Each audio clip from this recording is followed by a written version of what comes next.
పట్టుకొని నడుస్తుంటే థియేటర్ లో బద్దలు అయిపోవాలి స్క్రీన్లు చూడండి మీరు. మొత్తం జనవరి 12 మామూలుగా ఉండదు. అది బీడి నోట్లో పెట్టుకున్న సీన్ నీకు నచ్చిందంట అయితే? నా మాసం నా మహేష్ బాబు గారు ఏం చేసిన స్టైల్, ఆయన కలర్ కి ఆయన ఎనర్జీకి నార్మల్ గా ఉండదు. మూవీ చూడండి మీరు. కుర్సీ ఎలా అనిపించింది? కుర్సీ సాంగ్ కుర్సీ అన్న ఒక లైన్ ఎంత ఫేమస్ చేసారో మీకు తెలుసు. లైన్ వాడడం వల్ల ఎంత వ్యూస్ వెళ్తున్నాయి. సాంగ్ ఎంత మాస్ గా చేసి మహేష్ బాబు గారు చూసిరు కదా మూవీ. చూసినాం. ఐ మీన్ ట్రైలర్ చూసిరు కదా. అవునవును. 6వ తారీఖు వస్తుంది అన్న. అవును.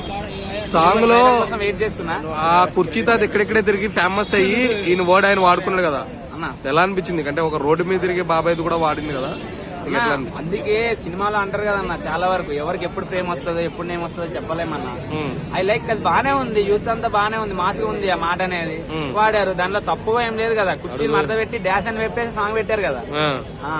అయితే కుర్చీ మడత పెట్టే తర్వాత వర్డ్స్ చిన్నపిల్లలకి కొంచెం ఇదిగా అనిపిస్తుంది. కుర్చీని మడత పెట్టి అన్న తర్వాత స్పేస్ ఇచ్చేసారు కదన్న, బీఫ్ వేసేసారు కదా, అందరు చూసారు కదా. కుర్చీని మడత పెడితే డాష్ తర్వాత అదే వచ్చింది కదా, డైరెక్ట్ అయితే అనలేదు కదా. నెగిటివ్ గా చూసేటోళ్ళు నెగిటివ్ గా చూస్తారన్న. పాజిటివ్ బాగుంది.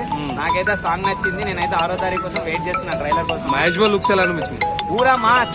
ఇది పట్టుకుని వస్తారు, స్క్రీన్ అన్ని బద్దలు అయితే చూడండి మీరు ఒకసారి. శ్రీలీలతో జోడీ కట్టిన విధానం ఎలా అనిపించింది? అది నేచురాలిటీగా అనిపించింది అన్న. బాబు గారి పక్కన ఎవరున్నా అది నేచురల్ గా ఉంటది. అది అంతే. అంతేనా? ఏం తకఫర్ లేదు, నేచురల్ గా ఉంది శ్రీలీల. మీరు బాబు గారిని ఒక్కలే చూస్తారు స్క్రీన్ మీద. ఓకే. హీరోయిన్ ఎవరైనా సరే not matter. Hero Mahesh Babu గారు మాస్ గా వస్తుంటే ఆయన ఒక ఎర్ర దువాలు వేసుకుని వస్తారు బీడీ పట్టుకొని. 12వ తారీఖు వెయిట్ చేయండి. వేరే లెవెల్ అన్న. తమ్ముడు మ్యూజిక్ ఎలా అనిపించింది పాటలో? ఆయన గురించి మీకు తెలుసు కన్నా, డ్రమ్స్ బద్దలు అవ్వాలి ఒక్కొక్క దానికి, ఒక్కొక్క మూవీకి. అఖండ అట్లా విన్నారు కదా ఆల్రెడీ. ఆయన మళ్ళా కంబ్యాక్ ఇస్తాడు.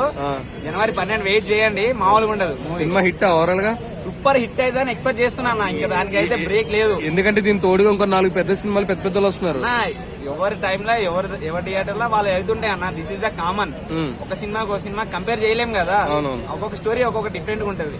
నేనైతే సూపర్ ఉంటది అంటున్నా.